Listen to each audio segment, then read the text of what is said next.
Coming up on Network Africa, the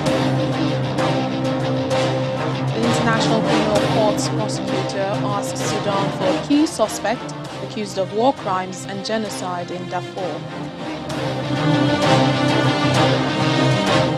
The United Nations urges rich nations to donate vaccines to African nations.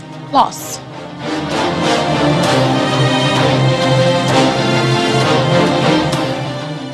Kenya's government appeals the ruling against the BBI constitutional change.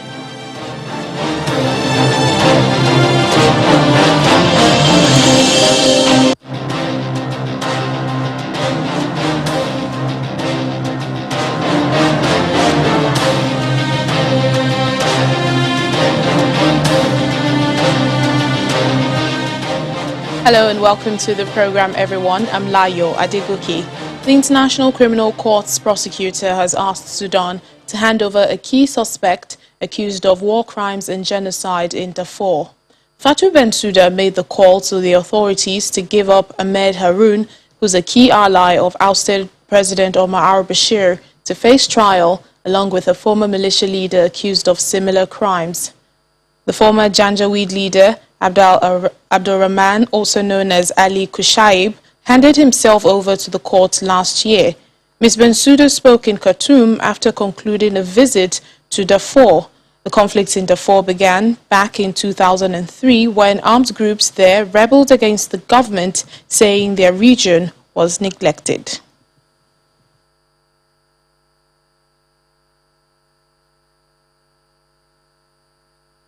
You asked about Omar al-Bashir. He's one of those people who've been indicted by the ICC.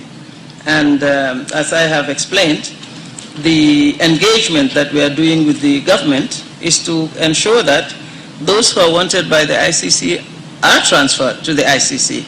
And I think I've explained already that we are starting with Haroun for the reasons I've already given. But that doesn't mean that we don't want the others. No, it's just that it started, the engagement has started, but those who already have warrants of arrest issued against them by the ICC, what we are engaged with the government at the moment is to have those individuals transferred to the ICC. Now we have the opportunity to have even better evidence because we are on the ground. And that's why I said my investigators are coming, and I would want that the cooperation that is extended to us to continue. Because again, the referral of the Darfur situation has no end date, and you cannot rule out that there may be other cases that will be started by the ICC. It all depends on how it unfolds. I've not had any authority or to say, no, we are not going to do that. We're not. On the other hand, they have engaged with me.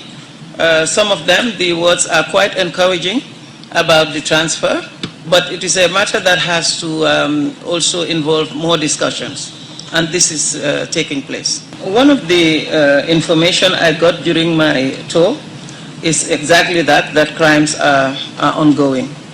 And what I have warned is to say that ICC has not stopped working.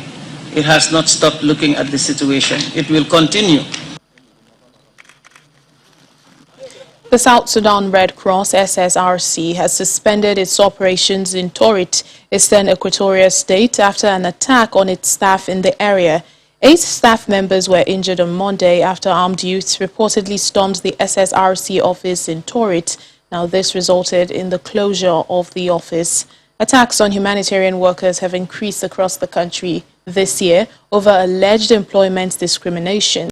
In the meantime, a joint African Union and United Nations team is in South Sudan, visiting towns and villages where hundreds of people have been killed and tens of thousands displaced in recent weeks due to rising cases of intercommunal fighting.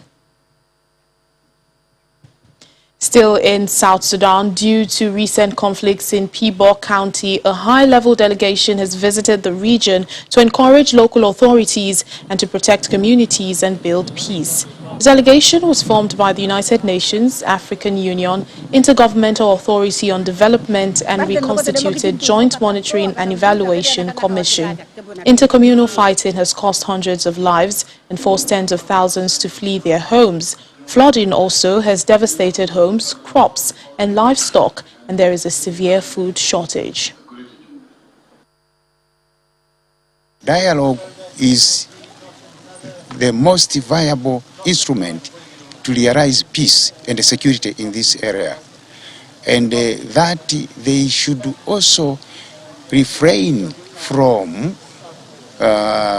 rooting or raising to the grounds various equipment which are used for storage of various assistance.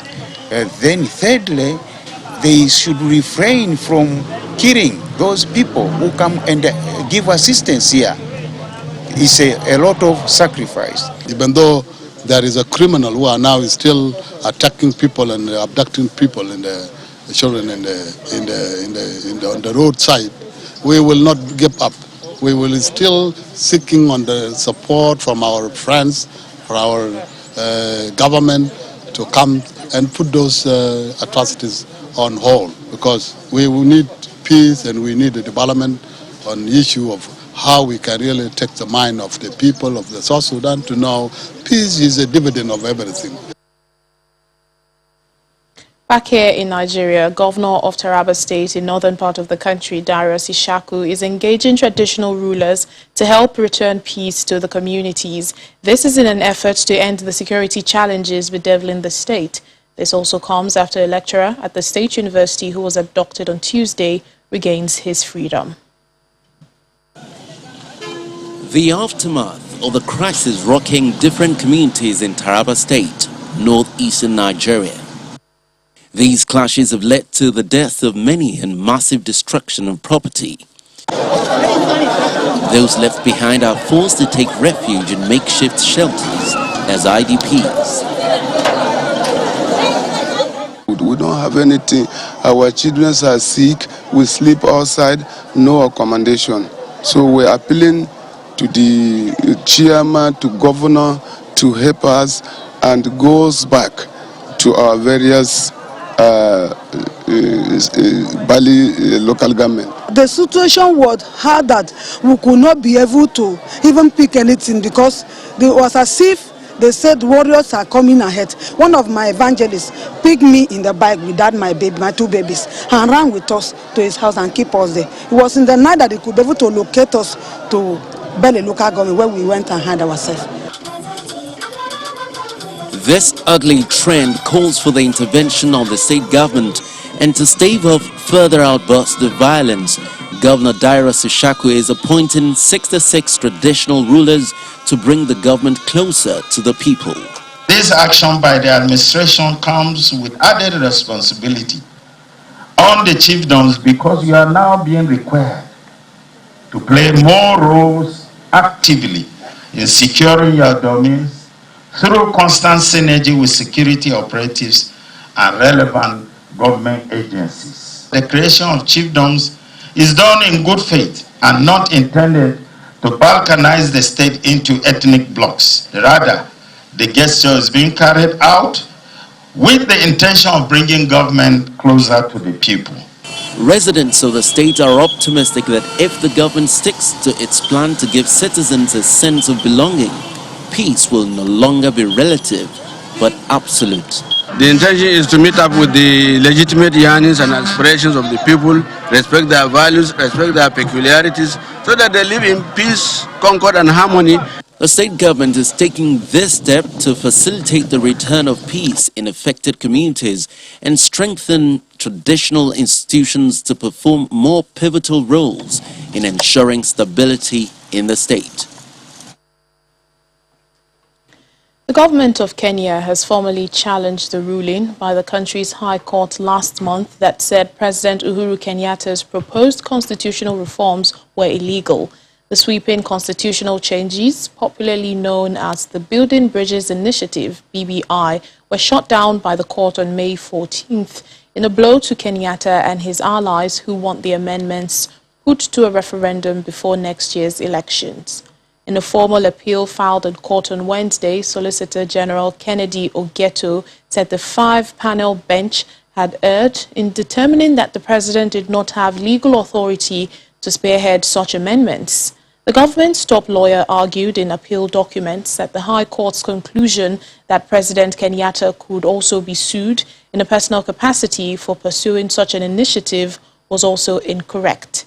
The appeals court will begin hearing the case on June the 29th. Abby Agina, a Kenyan journalist, joins us now for more on this story. Thank you, Abby, for speaking to us. Now, the government is trying to get this BBI bill back on track, especially after that court ruling in May. With this appeal, how will the next few days play out as we await, the court hearing for June 29th? Well, thank you for having me on the show. Well, in regards to the latest developments around the political environment, all the political players have been ordered not to canvass over this issue because it is now a matter that is in court.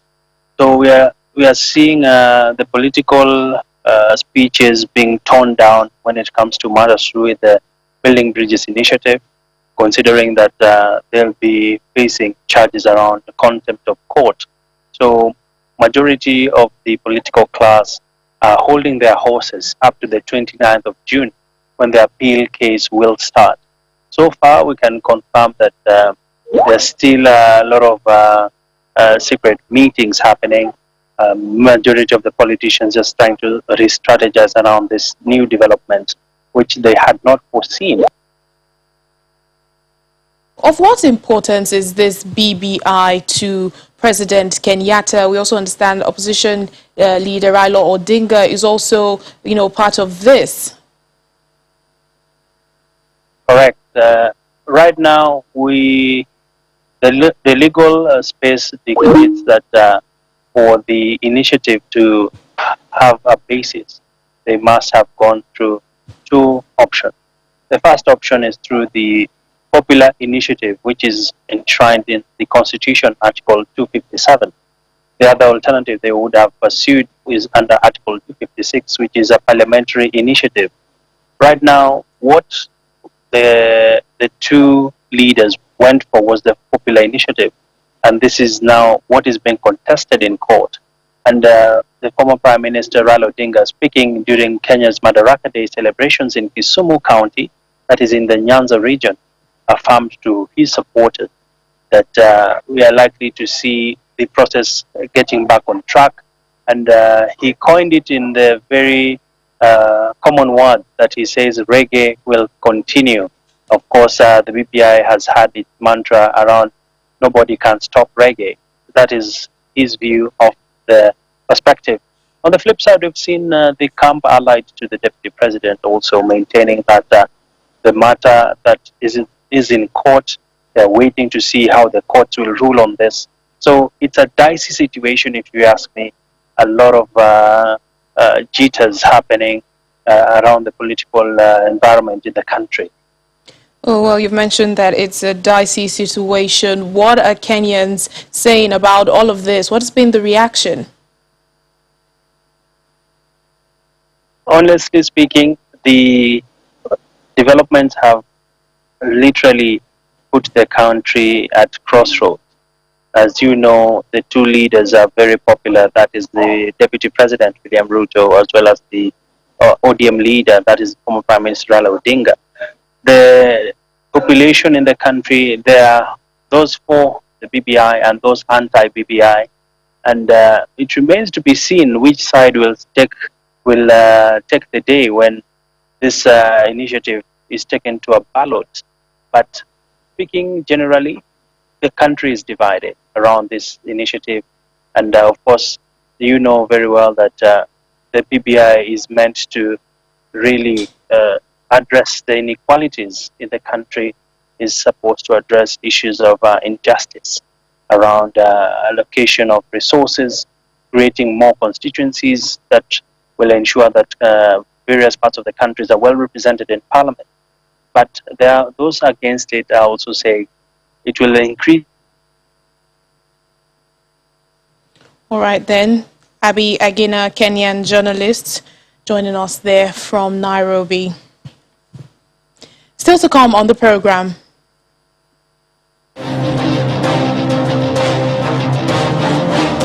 We meet a Ugandan entrepreneur who's turning trash into handbags. You might want to check it out. Please stay with us.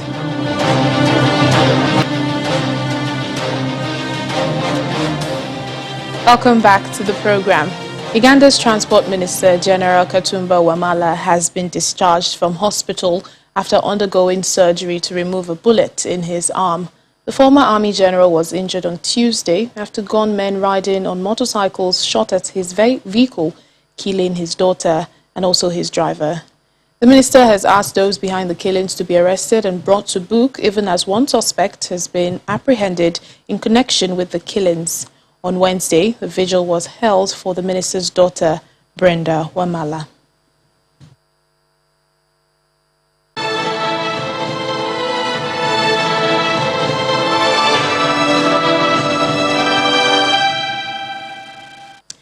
The UN's Children's Agency, UNICEF, is urging the world's richest countries to donate a fifth of their COVID vaccines to 18 African nations who are running out of supplies. Vaccine manufacturers have been unable to keep up with the demand, mainly because of the sharp increase in infections in India. Doses from the main supplier, the Serum Institute, are being diverted for domestic Indian use. But a few wealthy countries are also accused of hoarding vaccines, leaving the world's poorest in last to be vaccinated. The G7 group's health ministers are meeting in the English city of Oxford to discuss better ways of sharing information about emerging infectious diseases and also to prevent them from becoming future pandemics. Namibia's state-run hospitals are facing a critical shortage of life-saving oxygen as the number of new coronavirus infections continue to rise. Local media quotes medics as saying they had to carry portable oxygen cylinders around with them because the in-house oxygen generation systems are crashing. According to government figures on Tuesday, 24 people were recorded to have died in a 24-hour period in the country. The nation of 2.4 million people has seen nearly 100 people dying from the virus over the past 2 weeks. Namibia has one of the highest COVID death rates on the continent.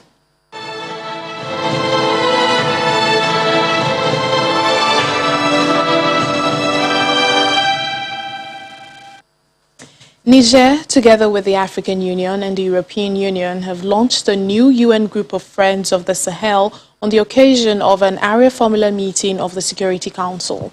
Announcing the creation of the group of friends of women in the Sahel, Niger's ambassador Abducted said no society can possibly hope to prosper today if it systematically excludes half of its population. The goal of the group of friends of women in the Sahel is to inform the discourse, policy and practice on and in the Sahel by furthering the full, equal and meaningful participation of women in development and peace building. Well, in Libya, patients are turning to bees, insects, for their stings to relieve them of pain. A medical clinic in Misrata is treating their patients by stinging them with bees. Take a look.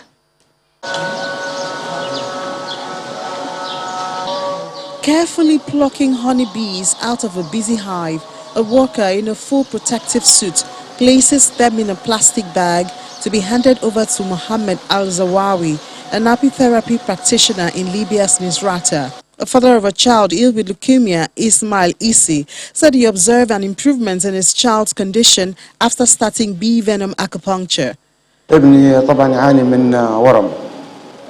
My son has a tumor. It was leukemia, but afterwards it spread to his bones. We came to visit this doctor who uses bees, and thank God there has been some improvement. His right eye had become swollen, but has since shown improvement. Thank God. We hope that he gets well soon with the help of this doctor.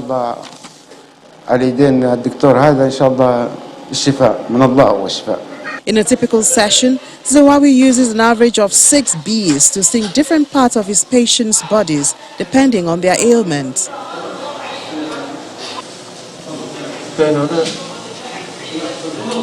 Zawawi says that after an initial low turnout for his branch of alternative medicine, word of mouth helped his business grow, with an increasing number of patients seeking his help today.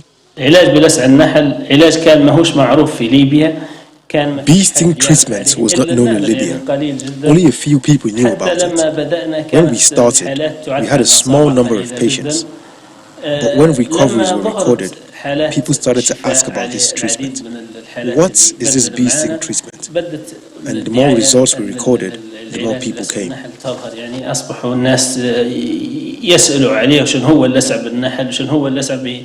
Originally a professor in Arabic language, Zawawi took an apitherapist training in Morocco before opening his center in Misrata. Generally considered as part of traditional medicine, apitherapy broadly refers to the use of beehive products such as honey, pollen, royal jelly and venom, and has been used for centuries in different parts of the world. والعلاج يا اخويا بلسع النحل يساعد عليه Bee sting treatment helps in reducing pain, which disappears after the second or third week. Bee sting treatment is known all over the world in apitherapy centers that were founded in various countries such as Morocco. The practitioners of live bee acupuncture claim that the anti-inflammatory compound contained in the venom is beneficial to treat certain conditions, while the practice remains controversial within the medical field, with some saying that the health risks and side effects of administering venom to patients outweigh its purported benefits.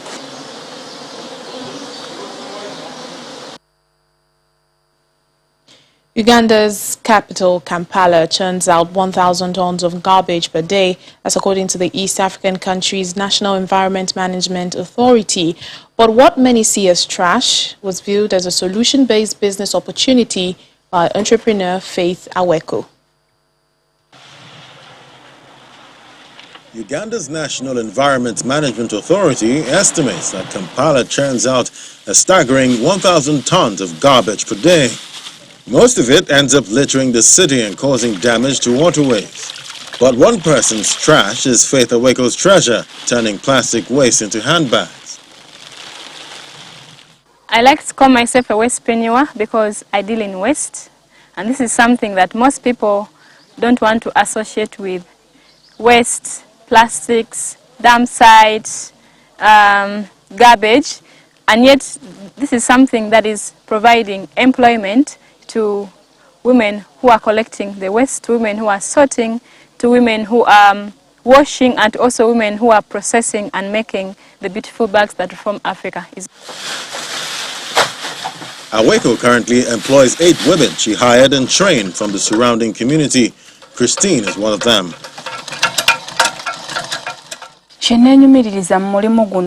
I'm very happy with this job because it has transformed my life very much.